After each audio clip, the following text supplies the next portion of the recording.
أشهد أن لا إله إلا الله।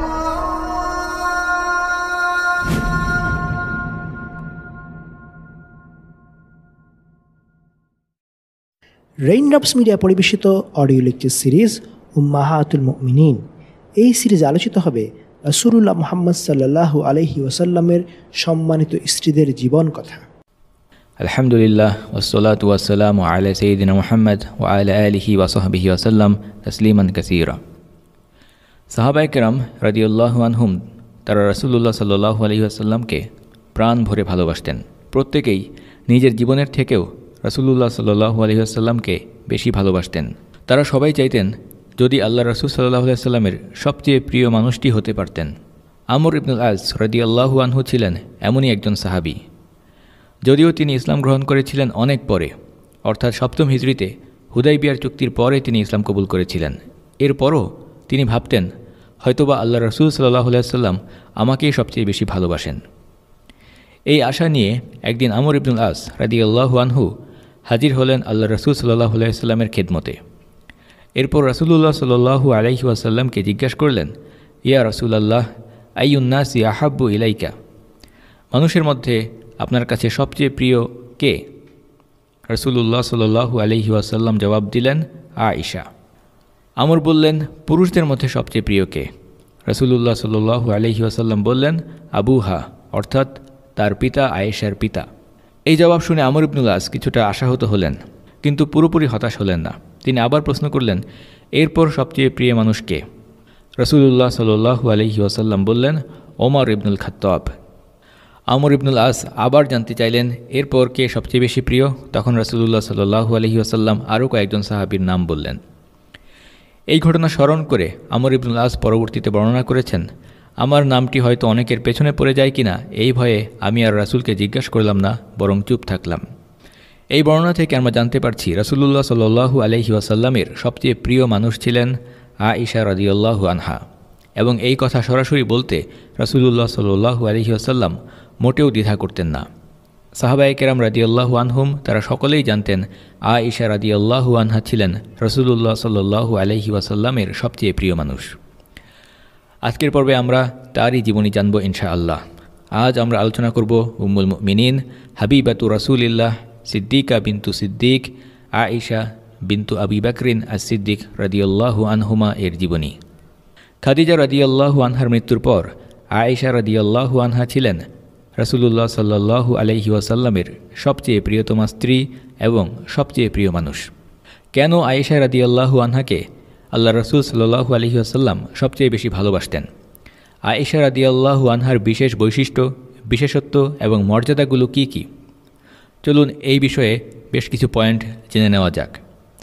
বিভিন্ন হাদিসে আয়েশা রাদিয়াল্লাহু আনহা নিজেই তার অনন্য বৈশিষ্ট্যগুলো বর্ণনা করেছেন। তিনি বলেছেন, আমাকে এমন কিছু বৈশিষ্ট্য দেওয়া হয়েছে যা রাসূলের অন্য কোনো স্ত্রীকে দেওয়া হয়নি। এভাবে কোনো হাদিসে 10টি, আবার কোথাও 60টি, কিংবা কোথাও 9টি, অথবা এর থেকে কম কিংবা বেশি বিভিন্ন বৈশিষ্ট্য বর্ণনা এসেছে। সেই বর্ণনাগুলোকে একত্রিত করলে যা দেখা যায় সেটা হচ্ছে আয়েশা রাদিয়াল্লাহু আনহা বলেছেন, 1 নম্বর পয়েন্ট, রাসূলুল্লাহ সাল্লাল্লাহু আলাইহি ওয়াসাল্লাম আমাকে ছাড়া আর কাউকে কুমারী অবস্থায় বিয়ে করেননি। রাসূল আমাকে বিয়ে করেছেন 6 বছর বয়সে, আর 9 বছর বয়সে আমি তার কাছে যাই। 2 নম্বর পয়েন্ট, আয়েশা রাদিয়াল্লাহু আনহা বলেছেন, আমি ছাড়া আর কাউকে রাসূল এমন বিয়ে করেননি যার পিতামাতা উভয়েই ছিলেন মুসলিম এবং মুহাজির। উম্মুল মুমিনিনদের মধ্যে একমাত্র আয়েশা রাদিয়াল্লাহু আনহার পিতামাতা উভয়েই মুহাজির ছিলেন। 3য় পয়েন্ট, আয়েশা রাদিয়াল্লাহু আনহা বলেছেন, আমার ব্যাপারে সিদ্ধান্ত জানিয়ে আল্লাহ তাআলা আসমান থেকে আয়াত নাজিল করেছেন। 4র্থ পয়েন্ট, আয়েশা রাদিয়াল্লাহু আনহা বলেছেন, রাসূলের সাথে বিয়ের আগে ফেরেশতার মাধ্যমে আমার আকৃতি বা ছবি দেখানো হয়েছিল রাসূলকে। অন্য একটি বর্ণনায় এসেছে আয়েশা রাদিয়াল্লাহু আনহা বলেছেন, মায়ের গর্ভে আসার আগে থেকেই আমাকে বিশেষভাবে আকৃতি প্রদান করে সৃষ্টি করা হয়েছে রাসূলুল্লাহ সাল্লাল্লাহু আলাইহি ওয়াসাল্লামের জন্য। 5ম পয়েন্ট, আমি এবং আল্লাহর রাসূল একই সাথে একই পাত্র থেকে গোসল করতাম, যা আল্লাহর রাসূল অন্য কোনো স্ত্রীর সাথে করেননি। 6ষ্ঠ পয়েন্ট, তিনি আমার সাথে একই চাদর বা একই ল্যাপের নিচে থাকা অবস্থাতেও ওহী নাজিল হতো। এমনকি তার মাথা আমার উরুতে রাখা অবস্থাতেও ওহী নাজিল হয়েছিল, যা অন্য কোনো স্ত্রীর কাছে থাকা অবস্থায় হয়নি। সপ্তম পয়েন্ট, আয়েশা রাদিয়াল্লাহু আনহা বলেছেন, কখনো এমন হয়েছে তিনি যখন আমার ঘরে সালাত পড়তেন আমি তার সামনে শুয়ে থাকতাম। অর্থাৎ এখানে রাতে নফল সালাত বা তাহাজ্জুদ সালাতের কথা বোঝানো হয়েছে। মূল বিষয় হচ্ছে আয়েশা রাদিয়াল্লাহু আনহার কক্ষটি এতটাই ছোট ছিল যে একদিকে আড়াআড়িভাবে আয়েশা রাদিয়াল্লাহু আনহা শুয়ে থাকতেন আর বাকি অংশে রাসূলুল্লাহ সাল্লাল্লাহু আলাইহি ওয়াসাল্লাম সালাত আদায় করতেন। আল্লাহ রাসূল সাল্লাল্লাহু আলাইহি ওয়াসাল্লাম যখন সিজদা করতে যেতেন তখন হাত দিয়ে আয়েশা রাদিয়াল্লাহু আনহার গায়ে টোকা দিতেন বা স্পর্শ করতেন, তখন আয়েশা রাদিয়াল্লাহু আনহা সরে যেতেন এবং রাসূল সিজদা করতেন। সুতরাং এভাবে এই বৈশিষ্ট্য এটাও ছিল আয়েশা রাদিয়াল্লাহু আনহার অন্যতম আরেকটি একক বৈশিষ্ট্য। অষ্টম পয়েন্ট, আয়েশা রাদিয়াল্লাহু আনহা বলেছেন, আল্লাহ তাআলা তার রাসূলকে মৃত্যু দান করেছেন আমার বুকে বা আমার কোলের উপরে মাথা রাখা অবস্থায়। রাসূলুল্লাহ সাল্লাল্লাহু আলাইহি সাল্লামের দুনিয়ার জীবনের অন্তিম মুহূর্তে আমার মুখের লালা রাসূলের মুখের লালার সাথে মিশেছিল। এই বিষয়ে আমরা জানি আল্লাহ রাসূল সাল্লাল্লাহু আলাইহি সাল্লামের জীবনের অন্তিম মুহূর্তে যখন সেই কক্ষে আয়েশা রাদিয়াল্লাহু আনহার ভাই আব্দুর রহমান প্রবেশ করলেন তখন আব্দুর রহমানের হাতে একটি মিসওয়াক ধরা ছিল। আল্লাহ রাসূল সাল্লাল্লাহু আলাইহি সাল্লাম সেই সময় এতটাই অসুস্থ ছিলেন যে তিনি মুখে কিছু বলতে পারছিলেন না, বরং বারবার সেই মিসওয়াকের দিকে তাকাচ্ছিলেন। এবং আয়েশা রাদিয়াল্লাহু আনহা আল্লাহ রাসূল সাল্লাল্লাহু আলাইহি সাল্লামকে এতটাই ভালোভাবে বুঝতেন, রাসূলের সেই দৃষ্টির অর্থ তিনি বুঝে ফেললেন। আয়েশা রাদিয়াল্লাহু আনহা তখন সেই মিসওয়াকটি নিয়ে আসেন এবং সেটা চিবিয়ে নরম করে আল্লাহ রাসূল সাল্লাল্লাহু আলাইহি সাল্লামকে দিয়েছিলেন, আর রাসূলুল্লাহ সাল্লাল্লাহু আলাইহি সাল্লাম সেই মিসওয়াক ব্যবহার করেছিলেন। এ কারণেই রাসূলুল্লাহ সাল্লাল্লাহু আলাইহি ওয়াসাল্লামের জীবনের অন্তিম মুহূর্তে বা তার মৃত্যুকালে আয়েশা রাদিয়াল্লাহু আনহার মুখের লালা আল্লাহ রাসূলের মুখের লালার সাথে মিশ্রিত ছিল। এটিও আয়েশা রাদিয়াল্লাহু আনহার একটি অনন্য বা ইউনিক বৈশিষ্ট্য। নবম পয়েন্ট, আয়েশা রাদিয়াল্লাহু আনহা বলেছেন, তিনি এমন এক দিনে মৃত্যুবরণ করেছেন যেদিন এমনিতেও আমার ঘরেই থাকার পালা ছিল। দশম পয়েন্ট, আমার ঘরেই আল্লাহর রাসূলকে দাফন করা হয়েছে। 11 নম্বর বৈশিষ্ট্য, আয়েশা রাদিয়াল্লাহু আনহা বলেছেন, আমি জিবরিলকে দেখেছি, রাসূলের অন্য কোনো স্ত্রী জিবরিলকে দেখতে পারেননি। অর্থাৎ জিবরিল আলাইহিস সালাম একবার মানুষের আকৃতিতে এসেছিলেন এবং আয়েশা রাদিয়াল্লাহু আনহা সেখানে ওই মানুষের আকৃতিতে জিবরিলকে দেখেছিলেন। রাসূলুল্লাহ সাল্লাল্লাহু আলাইহি ওয়াসাল্লাম ছাড়া অন্য কেউই জিবরিলকে তার সরাসরি আকৃতিতে দেখেননি। 12 নম্বর পয়েন্ট, আয়েশা রাদিয়াল্লাহু আনহা বলেছেন, আমি ছিলাম রাসূলের স্ত্রীদের মধ্যে সবচেয়ে বেশি ভালোবাসাপ্রাপ্ত। আমি ছিলাম সমস্ত মানুষের মধ্যে আল্লাহ রাসূলের কাছে সবচেয়ে প্রিয়, আর আমার পিতাও ছিলেন সাহাবীদের মধ্যে রাসূলের কাছে সবচেয়ে বেশি ভালোবাসাপ্রাপ্ত। আমি তার খলিফা এবং বন্ধুর মেয়ে। 13 নম্বর পয়েন্ট, আয়েশা রাদিয়াল্লাহু আনহা বলেছেন, আমি সুগন্ধি তৈরি করতাম আর রাসূলুল্লাহ সাল্লাল্লাহু আলাইহি ওয়াসাল্লাম সেটা ব্যবহার করতেন, ফলে আমি ক্ষমা এবং উত্তম রিজিক প্রাপ্ত হতাম।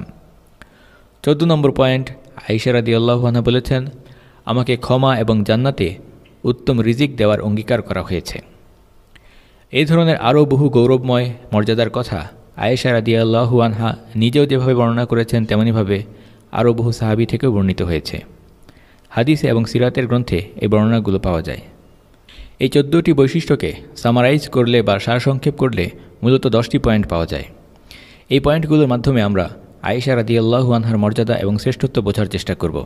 সরাসরি ঘটনাভিত্তিক জীবনী বর্ণনাতে প্রবেশ করার আগে এই বৈশিষ্ট্যগুলো আলোচনা করে নেওয়ার উদ্দেশ্য হচ্ছে যেন আমরা আমাদের মা উম্মুল মুমিনিন আয়েশা রাদিয়াল্লাহু আনহার মর্যাদার বিষয়টি আমাদের অন্তরে ভালোভাবে গেঁথে নিতে পারি।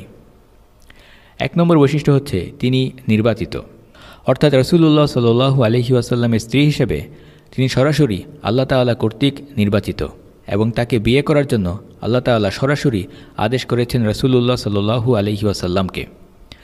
আমরা জানি উম্মাহাতুল মুমিনিনদের প্রত্যেকেই আল্লাহ তাআলা কর্তৃক নির্বাচিত এবং মনোনীত। এ কারণেই রাসূলুল্লাহ সাল্লাল্লাহু আলাইহি ওয়াসাল্লাম তাদেরকে বিয়ে করেছেন এবং আল্লাহ তাআলা সেগুলো কবুল করেছেন। তবে সমস্ত উম্মুল মুমিনিনদের মধ্যে শুধুমাত্র 2 জনের ক্ষেত্রে সরাসরি আল্লাহ তাআলার নির্দেশ ছিল যেন রাসূলুল্লাহ সাল্লাল্লাহু আলাইহি ওয়াসাল্লাম তাদেরকে বিয়ে করেন।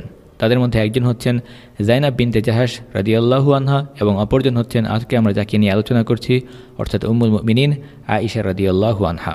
আয়েশা রাদিয়াল্লাহু আনহাকে বিয়ে করার নির্দেশ দিয়ে আল্লাহ তাআলা রাসূলের কাছে ওহী পাঠিয়েছিলেন স্বপ্নের মাধ্যমে। আমরা জানি নবীদের স্বপ্ন আল্লাহর পক্ষ থেকে ওয়াহি এবং নবীদের স্বপ্ন সত্য। পরপর 3 রাত রাসূলুল্লাহ সাল্লাল্লাহু আলাইহি ওয়াসাল্লামকে স্বপ্নে আয়েশা রাদিয়াল্লাহু আনহার ছবি দেখানো হয়েছিল এবং এই সম্পর্কিত হাদিসটি আয়েশা রাদিয়াল্লাহু আনহা নিজেই বর্ণনা করেছেন। রাসূলুল্লাহ সাল্লাল্লাহু আলাইহি ওয়াসাল্লাম আয়েশা রাদিয়াল্লাহু আনহাকে বলেছেন, তোমাকে বিয়ে করার আগে আমাকে 3 রাত তোমার ছবি স্বপ্নে দেখানো হয়েছিল। ইমাম তিরমিজি রাহিমাহুল্লাহ বর্ণনা করেছেন, জিবরিল আলাইহিসসালাম একটি প্রতিকৃতি সবুজ রঙের একটি রেশমি কাপড়ে জড়িয়ে রাসূলুল্লাহ সাল্লাল্লাহু আলাইহি ওয়াসাল্লামের কাছে এসেছিলেন এবং এরপর সেখানে আয়েশা রাদিয়াল্লাহু আনহার ছবি দেখিয়ে বলা হয়, ইনি হবেন দুনিয়া ও আখিরাতে আপনার স্ত্রী। রাসূলুল্লাহ সাল্লাল্লাহু আলাইহি ওয়াসাল্লাম বলেছেন, আমি দেখেছি একজন ফেরেশতা এক টুকরো রেশমি কাপড়ে জড়িয়ে আমার কাছে এলেন। এরপর আমি বললাম, আপনি নিকাব উন্মোচন করুন। তখন তিনি নিকাব উন্মোচন করলেন এবং আমি দেখতে পেলাম ওই মহিলা তুমি। তখন আমি বললাম, যদি এটা আল্লাহর পক্ষ থেকে হয়ে থাকে তাহলে তিনিই এর বাস্তবায়ন করবেন। সুতরাং এই বর্ণনা থেকে জানা যাচ্ছে আল্লাহ তাআলা নিজে উদ্যোগী হয়ে আয়েশা রাদিয়াল্লাহু আনহাকে বিয়ে করার নির্দেশ তার রাসূলের কাছে পাঠিয়েছিলেন। এই সম্পর্কে বর্ণনা আয়েশা রাদিয়াল্লাহু আনহার বিয়ের কাহিনীতে আরও বিস্তারিতভাবে আসবে ইনশাআল্লাহ। আয়েশা রাদিয়াল্লাহু আনহার দ্বিতীয় বৈশিষ্ট্য তার জ্ঞান, এবং এই পয়েন্টে আমরা বেশ কিছুটা সময় নিয়ে কথা বলবো ইনশাআল্লাহ।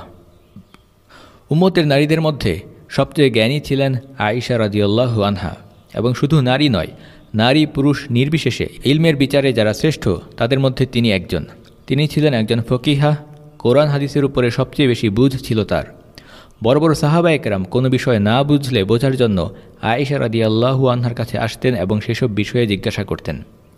সাহাবী আবু মুসা আল আশআরী রাদিয়াল্লাহু আনহু বলেছেন, আমরা মুহাম্মদ সাল্লাল্লাহু আলাইহি ওয়াসাল্লামের সাহাবীরা কখনো কোনো কঠিন সমস্যার মুখোমুখি হলে আয়েশা রাদিয়াল্লাহু আনহার কাছে আসতাম এবং সেই বিষয়ে জানতে চাইতাম, তখন তিনি তার সমাধান করে দিতেন। ইমাম জুহরি রাহিমাহুল্লাহ, যিনি তাবেঈদের ইমাম বলে খ্যাত, তিনি মন্তব্য করেছেন, মানুষের মধ্যে সবচেয়ে বড় আলেম ছিলেন আয়েশা রাদিয়াল্লাহু আনহা। রাসূলুল্লাহ সাল্লাল্লাহু আলাইহি ওয়াসাল্লামের বড় বড় সাহাবীরা তার কাছে আসতেন এবং বিভিন্ন বিষয়ে প্রশ্ন করতেন। আয়েশা রাদিয়াল্লাহু আনহার জ্ঞানের বিস্তৃতি দেখে অবাক হয়ে যেতেন সবাই। একদিন আয়েশা রাদিয়াল্লাহু আনহার ভাগ্নে উরওয়া ইবনে জুবায়ের বললেন, আপনার জ্ঞান দেখে আমি অবাক হয়ে যাই। কোরআন হাদিস, ইসলামী আইন কানুন, আরবের ইতিহাস এবং বংশধারার জ্ঞানে আপনিই সেরা। আমি ভাবতাম, এত কিছু আপনি কিভাবে শিখলেন? এরপর একদিন নিজেই নিজেকে বললাম, এতে অবাক হওয়ার কি আছে, কারণ আপনার স্বামী ছিলেন আল্লাহর রাসূল আর আপনার পিতা ছিলেন কুরাইশদের মধ্যে শ্রেষ্ঠ জ্ঞানী, তাদের কাছ থেকেই এসব শিখেছেন। কিন্তু এখন দেখছি আপনি চিকিৎসাবিদ্যা সম্পর্কে অনেক কিছু জানেন, এটা আপনি কোথায় শিখলেন? ভাগ্নের কথা শুনে আয়েশা রাদিয়াল্লাহু আনহা বললেন, উরওয়া, আল্লাহর রাসূল যখন অসুস্থ ছিলেন তখন বহু ডাক্তার এসে তার চিকিৎসা করেছে, তাদেরকে দেখে আমি চিকিৎসার নিয়ম কানুনও শিখে নিয়েছি। সুবহানাল্লাহ, এমনই বুদ্ধিমতী ছিলেন আমাদের মা উম্মুল মুমিনিন আয়েশা রাদিয়াল্লাহু আনহা। তিনি ছিলেন এই উম্মতের শ্রেষ্ঠ জ্ঞানী নারী। এবং আলেমদের মতে শুধুমাত্র এই উম্মত নয়, বরং যে কোনো নবীর উম্মতের মধ্যেই ইলমের বিচারে আয়েশা রাদিয়াল্লাহু আনহা সকল নারীকে ছাড়িয়ে গেছেন। ইমাম জুহরি রাহিমাহুল্লাহ বলেছেন, যদি উম্মতের সমস্ত মানুষের জ্ঞান এবং রাসূলুল্লাহ সাল্লাল্লাহু আলাইহি ওয়াসাল্লামের সকল স্ত্রীদের জ্ঞান একত্র করা হয়, তবে তাদের মধ্যে আয়েশা রাদিয়াল্লাহু আনহার জ্ঞানের বিস্তৃতি এবং প্রশস্ততা বেশি হবে। অন্য সূত্রে তিনি বলেছেন, সমস্ত নারী জাতির জ্ঞান এবং আয়েশা রাদিয়াল্লাহু আনহার জ্ঞান যদি একত্রিত করা হয় তাহলে আয়েশার জ্ঞানের পাল্লাই ভারী হবে, শ্রেষ্ঠ হবে। আয়েশা রাদিয়াল্লাহু আনহা ছিলেন কোরআনের একজন হাফেজা। রাসূলুল্লাহ সাল্লাল্লাহু আলাইহি ওয়াসাল্লামের ইন্তেকালের সময় তার বয়স ছিল 18 বছর। এরপর 57 হিজরিতে 66 বছর বয়সে ইন্তেকাল করেন আমাদের মা উম্মুল মুমিনিন আয়েশা রাদিয়াল্লাহু আনহা। এই মধ্যবর্তী দীর্ঘ সময় রাসূলুল্লাহ সাল্লাল্লাহু আলাইহি ওয়াসাল্লামের ইন্তেকালের পরের যে সময়টুকু আয়েশা রাদিয়াল্লাহু আনহা তার জীবনের সেই বাকি সময় কাটিয়েছেন এই উম্মতের নারী পুরুষকে কোরআন এবং হাদিসের জ্ঞান শিখিয়ে। তিনি ছিলেন সর্বাধিক হাদিস বর্ণনাকারীদের একজন। আয়েশা রাদিয়াল্লাহু আনহা রাসূলুল্লাহ সাল্লাল্লাহু আলাইহি ওয়াসাল্লামের কাছ থেকে 2210টি হাদিস বর্ণনা করেছেন। একটি মত অনুসারে যারা সবচেয়ে বেশি হাদিস বর্ণনা করেছেন তাদের মধ্যে আয়েশা রাদিয়াল্লাহু আনহার অবস্থান চতুর্থ, আর নারীদের মধ্যে তিনিই সবচেয়ে বেশি হাদিস বর্ণনা করেছেন। আর একক উৎস থেকে হাদিস বর্ণনা করার ক্ষেত্রে শীর্ষে আছেন আয়েশা রাদিয়াল্লাহু আনহা। অন্যান্য সাহাবীরা যেমন আবু হুরায়রা কিংবা ইবনে আব্বাস রাদিয়াল্লাহু আনহুমা তারা নিজস্ব উৎস থেকে বর্ণনার পাশাপাশি অন্যান্য সাহাবীদের থেকেও রাসূলুল্লাহ সাল্লাল্লাহু আলাইহি ওয়াসাল্লামের হাদিস বর্ণনা করেছেন। কিন্তু আয়েশা রাদিয়াল্লাহু আনহা নিজে থেকে সরাসরি রাসূলুল্লাহ সাল্লাল্লাহু আলাইহি ওয়াসাল্লামের যতগুলো হাদিস বর্ণনা করেছেন এত বেশি সংখ্যায় আর কেউ বর্ণনা করতে পারেননি। অন্যান্য স্ত্রীদের তুলনায় আয়েশা রাদিয়াল্লাহু আনহার ইলমি শ্রেষ্ঠত্বের বেশ কিছু কারণ রয়েছে। এর মধ্যে একটি হচ্ছে তার ছিল প্রখর স্মৃতিশক্তি, এবং শুধুমাত্র স্মৃতিশক্তি নয় বরং সেটাকে ব্যবহার করার ক্ষমতা। দ্রুত প্রাসঙ্গিক তথ্য মনে করার ক্ষমতা এবং সেই তথ্য কাজে লাগানোর ক্ষমতা বা বোধশক্তি, এটা আল্লাহ তাআলা তাকে দিয়েছিলেন অসাধারণ বিশ্লেষণী ক্ষমতা। একদিকে তার ছিল দারুণ বুদ্ধিমত্তা, কৌতূহলী মনোভাব বা জানার ইচ্ছা, এবং কোনো কিছু না বুঝলে তিনি রাসূলুল্লাহ সাল্লাল্লাহু আলাইহি সাল্লামকে প্রশ্ন করতে দ্বিধা করতেন না। সেই প্রশ্নগুলো ছিল অসাধারণ বুদ্ধিদীপ্ত প্রশ্ন। অন্যরা যেসব বিষয়ে প্রশ্ন করতে সাহস পেত না, আয়েশা রাদিয়াল্লাহু আনহা সেগুলো অবলীলায় করতে পারতেন, রাসূলের স্ত্রী হওয়ার কারণে, রাসূলের সবচেয়ে প্রিয় মানুষ হওয়ার কারণে। মহিলা সাহাবীরা অনেক বিষয়ে, অর্থাৎ মহিলাদের পবিত্রতা সম্পর্কিত বিভিন্ন বিষয়ে রাসূলকে প্রশ্ন করতে লজ্জা পেতেন, কিন্তু আয়েশা রাদিয়াল্লাহু আনহা সেগুলো প্রশ্ন করতে পারতেন, কারণ তিনি ছিলেন তার স্ত্রী। এবং আয়েশা রাদিয়াল্লাহু আনহার স্বভাবসুলভ, প্রাণোচ্ছল, হাসিখুশি মেজাজের কারণে রাসূলুল্লাহ সাল্লাল্লাহু আলাইহি সাল্লাম সেসব প্রশ্নে মোটেও মন খারাপ করতেন না। আয়েশা রাদিয়াল্লাহু আনহার ইলমি শ্রেষ্ঠত্বের আরেকটি কারণ হচ্ছে অপেক্ষাকৃত কম বয়সে রাসূলের স্ত্রী হওয়ার সৌভাগ্য লাভ করা। সুবহানাল্লাহ, যদি কোনো ব্যক্তি শুধুমাত্র এই বিষয়টি নিয়ে চিন্তা করে, তাহলে সে বুঝতে পারবে কেন আয়েশা রাদিয়াল্লাহু আনহাকে আল্লাহ তাআলা বিশেষভাবে নির্বাচিত করেছিলেন রাসূলের স্ত্রী হিসেবে। যে বয়সটাতে আজকাল মানুষ স্কুল কলেজে পড়ে, সেই বয়সে অর্থাৎ 9 থেকে 18 বছর সময়ের পুরোটাই আয়েশা রাদিয়াল্লাহু আনহা ছিলেন রাসূলুল্লাহ সাল্লাল্লাহু আলাইহি ওয়াসাল্লামের সহধর্মিণী হিসেবে। আরেক অর্থে তিনি ছিলেন রাসূলুল্লাহ সাল্লাল্লাহু আলাইহি ওয়াসাল্লামের শিক্ষার্থী। খাদিজা রাদিয়াল্লাহু আনহা বাদে অন্যান্য স্ত্রীদের মধ্যে আয়েশা রাদিয়াল্লাহু আনহা রাসূলুল্লাহ সাল্লাল্লাহু আলাইহি ওয়াসাল্লামকে বেশি সময় পেয়েছেন। তিনি প্রায় 8 বছর এবং 5 মাস সময় পেয়েছেন রাসূলুল্লাহ সাল্লাল্লাহু আলাইহি ওয়াসাল্লামের সাথে। সাউদা রাদিয়াল্লাহু আনহা বৃদ্ধা হয়ে যাওয়ার কারণে তার সাথে থাকার দিনগুলো আয়েশা রাদিয়াল্লাহু আনহাকে দিয়ে দেন। ফলে অন্যান্য স্ত্রীরা যেখানে প্রতি 8 দিনে একবার আল্লাহ রাসূলকে কাছে পেতেন, সেখানে আয়েশা রাদিয়াল্লাহু আনহা প্রতি 8 দিনে 2 দিন সময় পেতেন রাসূলুল্লাহ সাল্লাল্লাহু আলাইহি ওয়াসাল্লামের কাছে থাকার। এছাড়া অন্যান্য স্ত্রীদের তুলনায় আয়েশা রাদিয়াল্লাহু আনহার বিয়ে হয়েছিল আগে। এ কারণে আয়েশা রাদিয়াল্লাহু আনহা রাসূলের কাছ থেকে বেশি বিষয় জানার এবং শেখার সুযোগ পেয়েছেন। রাসূলুল্লাহ সাল্লাল্লাহু আলাইহি ওয়াসাল্লামের নিবিড় সাহচর্য এবং তারবিয়াত বা প্রশিক্ষণ থেকে তিনি কত কিছু যে শিখেছেন তার বহু দৃষ্টান্ত রয়েছে হাদিসের গ্রন্থ জুড়ে। আয়েশা রাদিয়াল্লাহু আনহার ইলমি শ্রেষ্ঠত্বের আরেকটি কারণ হচ্ছে তার নিজের ঘরেই ওহী নাজিল হতো। আয়েশা রাদিয়াল্লাহু আনহা বলেছেন, সূরা বাকারা এবং সূরা নিসা নাজিলের সময় আমি রাসূলুল্লাহ সাল্লাল্লাহু আলাইহি ওয়াসাল্লামের কাছেই ছিলাম। সুতরাং রাসূলুল্লাহ সাল্লাল্লাহু আলাইহি ওয়াসাল্লামের জীবনসঙ্গিনী হওয়ার কারণে এবং বিভিন্ন ঘটনায় রাসূলের পাশে থাকার কারণে একেবারে কাছ থেকে তিনি যে বিষয়গুলো দেখেছেন, যেভাবে বুঝেছেন, সেই সুযোগ আর কেউ লাভ করেননি। এ কারণে আয়েশা রাদিয়াল্লাহু আনহা বিভিন্ন হাদিসের প্রেক্ষাপট এবং ব্যাখ্যা জানতেন এবং সেগুলো বোঝার ক্ষমতা আল্লাহ তাআলা তাকে দিয়েছিলেন। এর পাশাপাশি আয়েশা রাদিয়াল্লাহু আনহা ছিলেন একজন বাগ্মী বক্তা। তিনি কথা বলতেন ধীরে ধীরে এবং স্পষ্টভাবে, যেন সকলেই তা বুঝতে পারে। রাসূলুল্লাহ সাল্লাল্লাহু আলাইহি ওয়াসাল্লামও এভাবেই কথা বলতেন। মুসা ইবনে তালহা বলেছেন, মা রাআইতু আফসাহু মিন আয়েশা, আমি আয়েশার থেকে অধিক বিশুদ্ধভাষী আর কাউকে দেখিনি।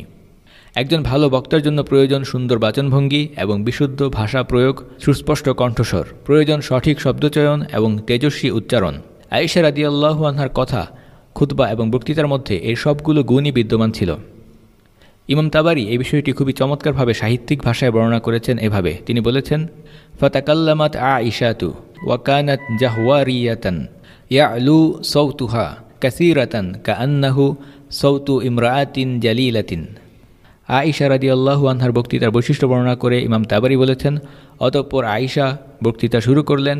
তার সুউচ্চ কণ্ঠস্বর সমবেত জনসমুদ্রের তরঙ্গ বিক্ষুব্ধ শব্দ ঢেউকে ছাপিয়ে উঠল। সত্যিই এটা ছিল এক ওজস্বিনী নারীর তেজোদ্দীপ্ত ভাষণ। সুতরাং এই কথাগুলোর সার কথা হচ্ছে, একজন সার্থক আলেমের মধ্যে যা যা বৈশিষ্ট্য থাকা প্রয়োজন, আল্লাহ তাআলা আয়েশা রাদিয়াল্লাহু আনহাকে তার সবই দিয়েছেন। উম্মতের প্রতি আয়েশা রাদিয়াল্লাহু আনহা যে বিরাট ইলমি অবদান রেখে গেছেন, এটা ছিল রাসূলের সাথে তার বিয়ের অন্যতম হিকমত। আরেকটি ভিন্ন আঙ্গিক থেকে চিন্তা করলেও আমাদের মা উম্মুল মুমিনিন আয়েশা রাদিয়াল্লাহু আনহার ইলমি অবদান এবং শ্রেষ্ঠত্ব ধরা পড়ে। একটি সভ্যতা বা সিভিলাইজেশন হিসেবে ইসলাম বিস্তৃত হয়েছে সাহাবীদের যুগে। রাসূলুল্লাহ সাল্লাল্লাহু আলাইহি ওয়াসাল্লামের সময়ে ইসলামের ভিত্তিপ্রস্তর স্থাপিত হয়েছে। আরবের বিভিন্ন এলাকা জয় হয়েছে, কিন্তু আরবের বাইরে রোম এবং পারস্য সাম্রাজ্য বিজয় এবং দুনিয়ার চতুর্দিকে ইসলামের বিস্তৃতি ঘটেছে খলিফাদের শাসনামলে। সেটা ছিল ইসলামের রাজনৈতিক বিজয় এবং সামরিক বিজয়। আর বুদ্ধিবৃত্তিকভাবে বা জ্ঞানগতভাবেও ইসলামের বিজয় হয়েছে অন্যান্য সকল বাতিল ধর্ম এবং মতবাদের উপরে। এক্ষেত্রে যাদের অবদান সবচেয়ে বেশি, যদি এর সংক্ষিপ্ত তালিকা প্রস্তুত করা হয় তাহলে দেখা যাবে মূলত 4 থেকে 5 জন সাহাবীর মাধ্যমে ইলমের জগতে বুদ্ধিবৃত্তিকভাবে জ্ঞানগতভাবে ইসলামের বিস্তৃতি ঘটেছে। আয়েশা রাদিয়াল্লাহু আনহা ছিলেন তাদের একজন। এক্ষেত্রে যদি আমরা পৃথিবীর অন্যান্য সভ্যতা এবং ইতিহাসের দিকে তুলনা করি তাহলে দেখতে পাই কোনো একটি সভ্যতার বিকাশে একজন নারী এককভাবে এত বুদ্ধিভিত্তিক অবদান রেখেছেন এমনটা আর কোথাও খুঁজে পাওয়া যায় না।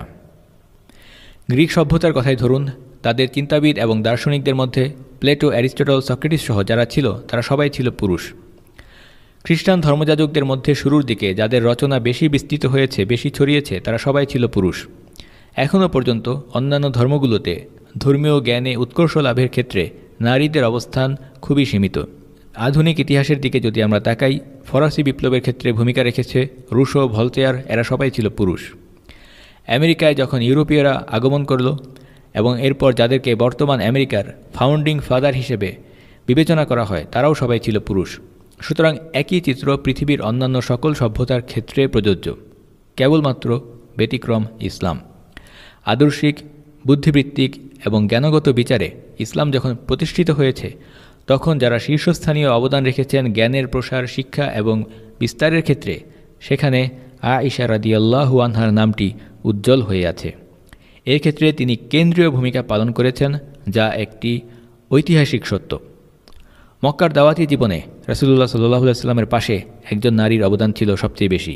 তিনি হচ্ছেন আমাদের মা উম্মুল মুমিনিন খাদিজা বিনতু খুয়াইলিদ রাদিয়াল্লাহু আনহা। আর মদিনার জীবনে এবং রাসূলের মৃত্যুর পর ইসলামের শিক্ষা সংরক্ষণ এবং উম্মতকে শিক্ষা দেওয়ার ক্ষেত্রে যিনি সবচেয়ে এগিয়ে আছেন তিনিও একজন নারী, এবং তিনি হচ্ছেন হাবিবাতু রাসূলিল্লাহ আয়েশা সিদ্দিকা রাদিয়াল্লাহু আনহা।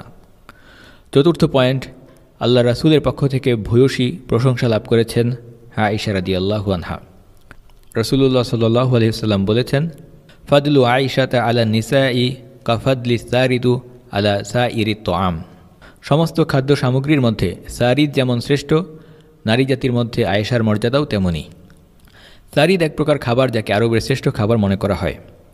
অন্য বর্ণনায় আয়েশা রাদিয়াল্লাহু আনহার শ্রেষ্ঠত্ব সম্পর্কে রাসূলুল্লাহ সাল্লাল্লাহু আলাইহি ওয়াসাল্লাম বলেছেন, পুরুষদের মধ্যে অনেকেই কামালিয়াত বা পারফেকশন বা উৎকর্ষতা অর্জন করেছে, কিন্তু স্ত্রীলোকদের মধ্যে ইমরানের কন্যা মারিয়াম এবং ফিরআউনের স্ত্রী আসিয়া ব্যতীত কেউই কামালিয়াত বা উৎকর্ষতা অর্জন করতে পারেনি। এরপর হাদিসের বাকি অংশে এসেছে, খাদ্যের মধ্যে সারিদের মর্যাদা যেমন শ্রেষ্ঠ, নারী জাতির মধ্যে আয়েশার মর্যাদাও তেমনি। যেসব নারী কামালিয়াত বা উৎকর্ষতা বা পরিপূর্ণতা অর্জন করেছেন তাদের তালিকায় আরও 2 জন নারীর নাম এসেছে অন্য হাদিসে। তাবারানীতে উল্লেখিত হাদিসে খাদিজা বিনতু খুয়াইলিদ এবং ফাতিমা বিনতে মুহাম্মদ রাদিয়াল্লাহু আনহুমা, তাদের দুজনের নামও এসেছে। আলেমদের ব্যাখ্যায় এখানে কামালিয়াত অর্থ হচ্ছে আল্লাহ তাআলার উলাইয়া বা অলির মর্যাদা লাভ করা। সুতরাং মানব ইতিহাসে শ্রেষ্ঠ 5 জন নারীর মধ্যে আয়েশা রাদিয়াল্লাহু আনহা একজন, এবং তাদের প্রত্যেকের মধ্যে কমন বৈশিষ্ট্য কী এই সম্পর্কে ইবনে কাসির রাহিমাহুল্লাহ বলেছেন, এই নারীদের প্রত্যেকেই এই কামালিয়াত বা পারফেকশন অর্জন করেছেন একজন নবীর পাশে থাকার কারণে, তাদের প্রতি সহযোগীর ভূমিকায় থাকার কারণে। আসিয়া এবং মারিয়াম, তারা দুজন লালন পালন করেছেন মূসা এবং ঈসা আলাইহিস সালামকে, তারা দুজন মায়ের ভূমিকা পালন করেছেন। অন্যদিকে খাদিজা এবং আয়েশা রাদিয়াল্লাহু আনহুমা, তারা স্ত্রী হিসেবে রাসূলের মিশন বাস্তবায়নে সহযোগিতা করেছেন। এই কামালিয়াতের আরেকটি ব্যাখ্যা হচ্ছে এই নারীরা ছিলেন সিদ্দিকা এবং ওয়ালিয়া। সিদ্দিক মানে যিনি সত্যবাদী, যিনি নিজে সত্য ধারণ করেন, সত্যের সাক্ষ্য দেন এবং সত্য কথা বলেন। কামালিয়াত শব্দের মাধ্যমে তাদের শ্রেষ্ঠত্ব এবং সর্বোচ্চ পর্যায়ের তাকওয়া, সদ্গুণ এবং ফাদায়েল বোঝানো হয়েছে। সহিহ মুসলিমের এই হাদিসের ব্যাখ্যায় ইমাম নাওয়াবী রাহিমাহুল্লাহ বলেছেন, এখানে কামালিয়াত মানে হচ্ছে তাকওয়া এবং দিনদারিতা বা ধার্মিকতা। রাসূলুল্লাহ সাল্লাল্লাহু আলাইহি ওয়াসাল্লাম আয়েশা রাদিয়াল্লাহু আনহার শ্রেষ্ঠত্ব বোঝাতে সারিদের দৃষ্টান্ত দিয়েছেন। এই প্রসঙ্গে মন্তব্য করে ইমাম ইবনুল কাইয়িম রাহিমাহুল্লাহ বলেছেন, সারিদ হচ্ছে রুটি এবং গোশতের মিশ্রণে প্রস্তুত করা এক রকমের খাবার, অর্থাৎ এই খাবারে আমিষ এবং শর্করা দুটোই আছে। তিনি বলেন, তরকারির মধ্যে সর্বোত্তম হচ্ছে গোশত, আর পেট ভরানোর জন্য উত্তম খাবার হচ্ছে রুটি। যখন এই উভয়ের মিশ্রণ ঘটে তখন এর থেকে উত্তম খাবার আর কিছুই হয় না। এ কারণে আরবরা এই খাবারকে সবচেয়ে উত্তম বিবেচনা করত। এই খাবারে একদিকে রয়েছে পুষ্টিগুণ, আরেক দিকে রয়েছে ক্ষুধা মেটানোর ক্ষমতা। অর্থাৎ রাসূলুল্লাহ সাল্লাল্লাহু আলাইহি ওয়াসাল্লাম এই খাবারের দৃষ্টান্ত দিয়ে বুঝিয়েছেন আমাদের মা উম্মুল মুমিনিন আয়েশা রাদিয়াল্লাহু আনহা একটি কমপ্লিট প্যাকেজ, তার মধ্যে সব সদ্গুণই আছে। একদিকে যেভাবে শরীয়তের জ্ঞান আছে, তেমনইভাবে রয়েছে আমল এবং তাকওয়া। এ কারণেই আলেমরা আয়েশা রাদিয়াল্লাহু আনহা সম্পর্কে বলেছেন, তিনি ছিলেন একাধারে একজন আবিদা, আলিমা, ফকিহা, শাইখা, কনিতা, মুমিনা, সলিহা, মুহসিনা এবং মুরব্বিয়া। একজন আদর্শ মুসলিম নারীর যেমন হওয়া উচিত, আয়েশা রাদিয়াল্লাহু আনহা ছিলেন তার পূর্ণাঙ্গ দৃষ্টান্ত। আয়েশা রাদিয়াল্লাহু আনহা ছিলেন বহুমুখী প্রতিভার অধিকারী একজন বুদ্ধিমতী মহিলা। তার মর্যাদা সত্যিই অল্প কথায় বলে বোঝানো খুবই কঠিন। আয়েশা রাদিয়াল্লাহু আনহার সাথে পৃথিবীর শ্রেষ্ঠ নারীদের মধ্যে আরেকজন যার নাম এসেছে, তিনি হচ্ছেন ফাতিমা বিনতে মুহাম্মদ রাদিয়াল্লাহু আনহা। এখন এই বিষয়ে তুলনা করতে গিয়ে অনেকেই তর্কে জড়িয়ে পড়েন যে এই নারীদের মধ্যে কে শ্রেষ্ঠ। সাধারণ উত্তর হচ্ছে, হাদিসে তাদের সকলেরই শ্রেষ্ঠত্বের কথা বর্ণনা করা হয়েছে। একজনের সাথে আরেকজনের তুলনা করা, এই প্রসঙ্গে ইমাম ইবনুল কাইয়িম রাহিমাহুল্লাহ লিখেছেন, যখন একাধিক বিষয়ের মধ্যে বা একাধিক ব্যক্তির মধ্যে তুলনা করা হয়, তখন প্রত্যেকের ব্যাপারে পৃথকভাবে বিস্তারিত আলোচনা না করে কোনো একজনকে অন্যজনের তুলনায় শ্রেষ্ঠ বলে দেওয়া সঠিক অ্যাপ্রোচ বা সঠিক পদ্ধতি নয়। এরপর তিনি বলেন, শ্রেষ্ঠত্ব বলতে যদি আমরা আখিরাতে আল্লাহ তাআলার কাছ থেকে পুরস্কার লাভ করাকে মানদণ্ড বিবেচনা করি, তাহলে এটা শুধুমাত্র কুরআন হাদিসের সুনির্দিষ্ট দলিল বা নসের মাধ্যমেই জানা যায়, অন্য কোনো উপায়ে জানার সুযোগ নেই। কারণ এই ব্যাপারে একমাত্র আল্লাহ তাআলাই জানেন। কেননা আমলের বিচার করা হয় মানুষের অন্তরের অবস্থার ভিত্তিতে। আর এখানে শ্রেষ্ঠত্ব বলে যদি কেউ বংশীয় শ্রেষ্ঠত্বকে বোঝান, তাহলে নিঃসন্দেহে ফাতিমা রাদিয়াল্লাহু আনহা তাদের সকলের থেকে উত্তম। এক্ষেত্রে ফাতিমা রাদিয়াল্লাহু আনহার সাথে ফাতিমার বোনেরা ছাড়া প্রতিদ্বন্দ্বিতা করার মতো কেউই নেই। আর যদি ইমানে অগ্রগামী হওয়া, ইসলাম কবুল করা এবং মক্কার সেই প্রথম জিন্দেগিতে মুসলিমরা যে নিদারুণ দুঃখ দুর্দশা এবং কষ্ট সহ্য করেছেন, সেগুলো সহ্য করা এবং রাসূলকে সাহায্য করা বোঝানো হয়, তাহলে খাদিজা বিনতু খুয়াইলিদ রাদিয়াল্লাহু আনহা তাদের মধ্যে শ্রেষ্ঠ। আর যদি শ্রেষ্ঠত্ব বিচার করা হয় জ্ঞানের উৎকর্ষতা, দ্বীনি খেদমত, ইসলামের শিক্ষা এবং রাসূলের হেদায়েত প্রচারের ক্ষেত্রে, তাহলে এখানে আয়েশা রাদিয়াল্লাহু আনহার থেকে শ্রেষ্ঠ কেউই নেই। আয়েশা রাদিয়াল্লাহু আনহার শ্রেষ্ঠত্ব এবং মর্যাদার পঞ্চম পয়েন্ট হচ্ছে তার ইবাদত বন্দেগী, দুনিয়া বিমুখতা, জুহুদ বা অল্পে সন্তুষ্ট থাকা। ফরজ ইবাদতের পাশাপাশি নফল ইবাদতে সালাত, সিয়াম, সাদকা, দানশীলতা, এক্ষেত্রে আয়েশা রাদিয়াল্লাহু আনহার জীবনে অনেক অসাধারণ ঘটনা আছে। দিন এবং রাতের বেশিরভাগ সময়ে আয়েশা রাদিয়াল্লাহু আনহা ব্যস্ত থাকতেন আল্লাহ তাআলার ইবাদত বন্দেগী